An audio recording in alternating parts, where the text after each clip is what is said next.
ବନ୍ଦେ ଉତ୍କଳ ଜନନୀ ସମସ୍ତ ଭାରତୀୟମାନଙ୍କୁ ଏ ଅକିଞ୍ଚନ ଲାଣ୍ଡାର ହୃଦୟଭରା ଅଭିନନ୍ଦନ।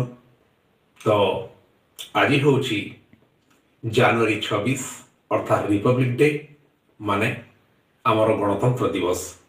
ଏମିତି ଆମେ ଖାଲି ଆମ ଗଣତନ୍ତ୍ର ଦିବସକୁ ଖାଲି ପତାକା ଟାଙ୍ଗିକିରି ମନେ ପକାଉଥିବା ସବୁ ଦେଶପ୍ରେମୀମାନଙ୍କୁ ନା ଆଉ କିଛି ଆମେ କରିବା?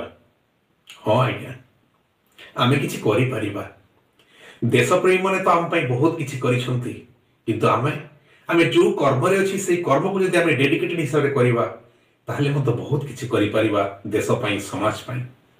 ତ ଆଜି ଆପଣ ସଂକଳ୍ପ ନିଅନ୍ତୁ, ଖାଲି ପତାକା ଉତ୍ତୋଳନ କରିବେନି, ଖାଲି ପତାକା ଉଡ଼େଇ ବନ୍ଦେ ମାତରମ୍ କହିବେନି, ସେ ବନ୍ଦେ ମାତରମ୍ର ଅର୍ଥ ବୁଝିବେ। ରହୁଛି।